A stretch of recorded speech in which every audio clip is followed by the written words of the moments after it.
নিরামিষ রেসিপি, তাও আবার এত বেশি সুস্বাদু যে রোজ রোজ এটাই বানিয়ে খেতে মন চাইছে। সত্যি কথা বলতে এটা দেওয়ার কারণে এত বেশি সুস্বাদু হবে আমি কল্পনাও করতে পারিনি।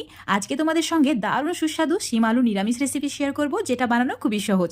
তার জন্য লাগবে নতুন আলু আর নিয়েছি সিম। তো নতুন আলু আর সিম ভালোভাবে পরিষ্কার করে ধুয়ে নিয়েছি। এখন যে সিমের শীতটা থাকে সেটাকেও এইভাবে কেটে বাদ দিয়ে দিতে হবে। আর সিমের পরিমাণ আর আলুর পরিমাণটা নিজেদের প্রয়োজন বুঝে কম বেশি করে নিতে পারো। সিমের ঠিক এইভাবে টুকরো করে নিতে হবে। তো সিমগুলো কেটে নেওয়া হয়ে গেছে আর আলুগুলো ঠিক এইভাবে ডুঙো করে কেটেছি।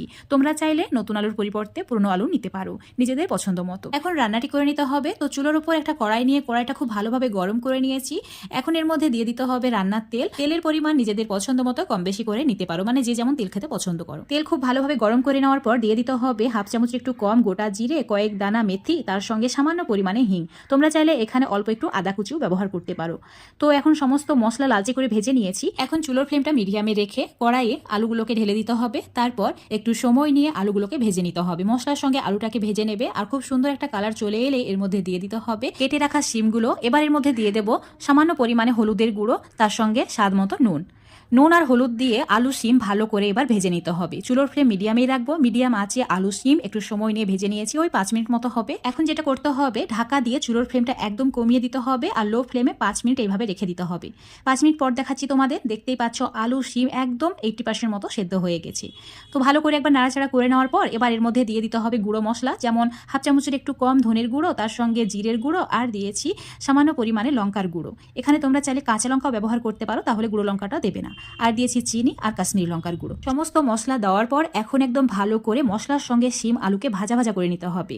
লো ফ্লেমে একটু সময় নিয়ে কাজটি করতে হবে, তাহলে শিম আলু ভালোভাবে সেদ্ধ হয়ে যাবে। এবার দিয়ে দিতে হবে সামান্য পরিমাণে জল। একদম সামান্য পরিমাণে জল দিয়ে ভালো করে মিশিয়ে নিচ্ছি, যাতে এটা কড়াইয়ের নিচে লেগে না যায় আর খুব সুন্দরভাবে সুসিদ্ধ হয়ে যায়। তো 1-2 মিনিট এভাবে একটু নাড়াচাড়া করে নিয়েছি। এখন যে মেন ইনগ্রিডিয়েন্ট সেটা অ্যাড করতে হবে। এখানে হাফ কাপ মতো চীনা বাদাম নিয়েছি, ভাজা চীনা বাদাম খোসা ছাড়িয়ে। তো একদম ভালোভাবে গুঁড়ো করে নিয়েছি, দেখতেই পাচ্ছ। এখন এই বাদাম গুঁড়োটা দিয়ে দিতে হবে। ওই 3-4 চামচ মতো বাদাম গুঁড়ো অ্যাড করেছি।